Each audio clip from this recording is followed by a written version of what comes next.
이렇게 보면 오히려 노블레스 조합이 더 좋아 보일 지경입니다.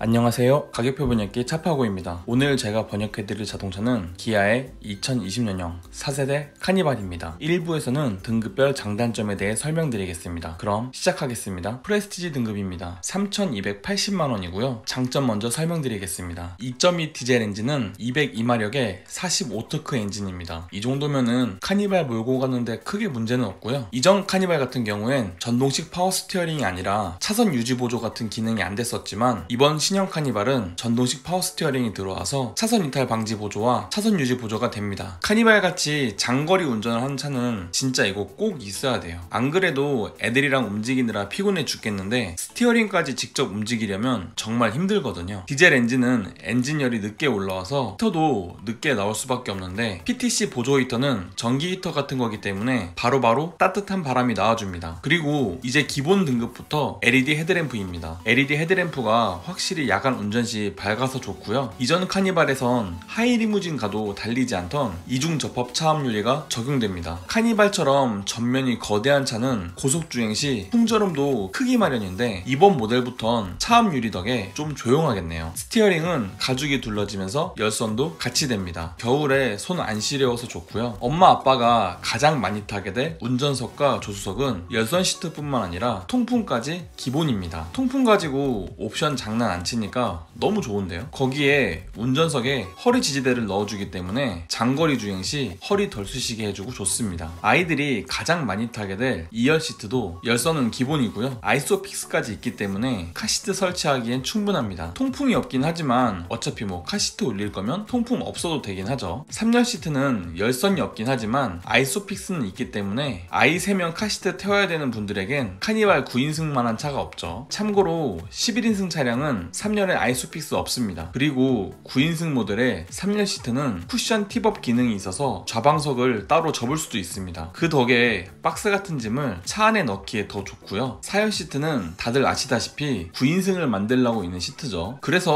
어떤 사람들은 이거 4열에는 절대 못 앉는다고 별로 아니냐고 하시던데 제 생각엔 어설프게 2열 3열 시트 공간 작아지는 것보단 지금처럼 팝업 싱킹되는 쪽이 평소 타고 다니기엔 훨씬 좋습니다. 제가 11인승 카니발에 11명 태워서 다녀봤는데 이렇게 사람 많이 태우면 차도 안 나가고 진짜 정신없습니다. 그러니까 4열 팝업 싱킹 시트에는 사람 태우지 마세요. 스마트키 기본 적용이며 원격 시동도 됩니다. 전자식 파킹 브레이크가 되면서 오토홀드가 되기 때문에 신호 정차 시에 브레이크를 밟고 있을 필요 없습니다. 뭐 젊은이들은 이런 기능 필요 없겠지만 30, 40대 아저씨들은 이거 꼭 있어야 되죠. 8인치 디스플레이는 내비가 내장되어 있지는 않지만 스마트폰과 연결하여 애플 카플레이나 안드로이드 오토를 써서 내비게이션 앱을 사용할 수 있습니다. 8인치 디스플레이가 있기 때문에 후방 카메라도 같이 들어옵니다. 프레스티지 단점입니다. 4.2인치 컬러 LCD가 들어있는 바늘 계기판인데요. 솔직히 여기에 7인치 액정 정도만 넣어줘도 좋을 것 같은데 이번에 새로 적용되는 12.3인치 LCD 계기판과 옵션 격차를 벌리기 위해서인지 일부러 4.2인치 액정을 넣은 것 같습니다. 솔직히 이게 단점까지는 아니지만 그렇다고 남에게 자랑할 만한 것도 아니거든요. 그리고 이번 카니발 내장 디자인의 핵심이라고 할 수 있는 다이얼 변속기는 프레스티지에선 적용되어 있지 않습니다. 일반 기어봉 타입의 기어 부츠고요. 사실 이제까지 잘 써왔던 기어 부츠가 뭐가 불만이냐 싶겠지만 막상 다이얼 타입의 전자식 변속기 써보면 이게 훨씬 편합니다. 카니발 같은 차는 여행을 자주 다니다 보니까 타고 내릴 일이 많거든요. 그럴 때 이지 억세스 기능과 연동되는 전동식 틸트 텔레스코픽 휠이 정말 편한데 이번 카니발엔 이거 안 들어옵니다. 마지막으로 혼자 타는 차가 아닌데도 원터치 윈도우 업다운은 오직 운전석만 됩니다. 야, 카니발 같은 차가 이런 걸로 차별을 하면 안 되는데 말이죠. 그리고 추가 옵션표를 보면 뭐 다 넣을 수 있는 것처럼 되어 있어서 프레스티지에서 옵션 조합 좀 하면 되겠다 싶었는데 자세히 보니까 카니발에선 꼭 있어야 할 옵션 몇 개가 프레스티지에선 절대 넣을 수가 없습니다. 뭐 1열 도어 이중 접합 차음 글라스 같은 거야 직접 쓰는 옵션이 아니니까 없어도 되겠 되긴 한데 자주 쓰게 되는 전동 테일게이트, 아이들 잠잘 때 꼭 있어야 하는 2열, 3열 수동성 커튼, 프레스티지에선 따로 옵션으로 넣을 수가 없습니다. 그렇다고 노블레스 가기에는 또 너무 비싸죠. 노블레스 등급입니다. 3,710만원이고요. 프레스티지 대비 430만원 올랐습니다. 앞유리뿐만 아니라 1열 도어에도 이중 접합 차음유리 들어옵니다. 확실히 이전보단 많이 조용해지겠네요. 1열 시트는 전동 시트가 되면서 동승석 워크인 디바이스도 같이 적용됩니다. 변속 다이얼은 처음 써보면 좀 어색할 것 같지만 한두 번 써보시면 바로 적응할 수 있습니다. 조작 방식도 매우 직관적이고 반응도 빠릿빠릿해서 이거 쓰다가 이전에 부츠 타입 변속기 쓰면 옛날 차 모는 것 같아요. 전동식 슬라이딩 도어는 아이와 같이 탈 차로 카니발을 고르는 분에겐 필수죠. 전동 도어가 아니면 생기는 문제가 오르막길이나 내리막길에서 아이들이 이 슬라이딩 도어에 다칠 수가 있거든요. 그리고 아이가 힘이 부족하면 이거 문 열지도 못하고 닫지도 못합니다. 그래서 저는 카니발엔 변속기는 없어도 되지만 전동 슬라이딩 도어는 꼭 있어야 된다고 봐요. 거기에 전동 트렁크도 카니발엔 꼭 있어야 하는 게 여행 다니다 보면 트렁크에서 아이 장난감부터 해서 온갖 짐이나 장본 것들 넣고 뺄 일이 많은데 그때마다 손으로 트렁크 올리는 거 꽤 힘들죠. 만약에 와이프가 전동 트렁크가 아니라 나는 못 열겠으니까 당신이 직접 차에 가서 짐 가져오라고 한다고 생각해보세요. 아유, 이거 정말 생각만 해도 귀찮지 않습니까? 그렇기 때문에 전동 트렁크는 카니발엔 필수로 있어야 합니다. 2열, 3열 측면엔 수동성 커튼 들어옵니다. 애들이랑 놀 거 다 놀고 집으로 돌아갈 때 이거 커튼 쳐주면은 햇빛이 들어와도 눈부시지 않기 때문에 애들 잘 자더라고요. 틴팅을 아무리 진하게 한다고 해도 이 썬커튼만한 게 없습니다. 프레스티지에서 아쉬웠던 세이프티 파워 윈도우가 전 좌석에 적용되며 수동으로 일일이 조작해야 했던 에어컨은 자동으로 바뀝니다. 아무래도 카니발 같은 차는 아이들을 태우고 다니느라 정신이 없는데 공조 조절까지 수동으로 하려면 진짜 힘들거든요. 그래서 오토 에어컨은 꼭 있는 게 좋은 것 같습니다. 거기에 좌우뿐만 아니라 뒷좌석까지도 따로 온도 조절을 할 수 있기 때문에 누구는 춥다, 누구는 덥다 해가며 온도 때문에 싸울 일도 없습니다. 가격이 너무 많이 올랐습니다. 단적으로 비교해 볼게요. 프레스티지의 파워 슬라이딩 도어 유보 내비하면은 3,545만원입니다. 이거랑 비슷하게 노블레스에서 조합해보면 노블레스에 유보 내비게이션 포함하면 3,835만원이죠. 프레스티지 조합이 290만원 싼데요. 그러면 노블레스에 뭐가 더 들어있을까요? 1열 도어 이중접합 차음유리에 ECM 룸미러, 1열 전동 시트, 다이얼 변속기, 전동 테일게이트가 앞섭니다. 이 외에도 뭐 크롬 몰딩이나 블랙 하이그로시 내장재 같은 소소한 차이가 있긴 하지만 기능적인 차이는 아니니까 무시할 수 있는 부분이죠. 자, 이제 고민을 한번 해봐야 됩니다. 저 5개의 옵션이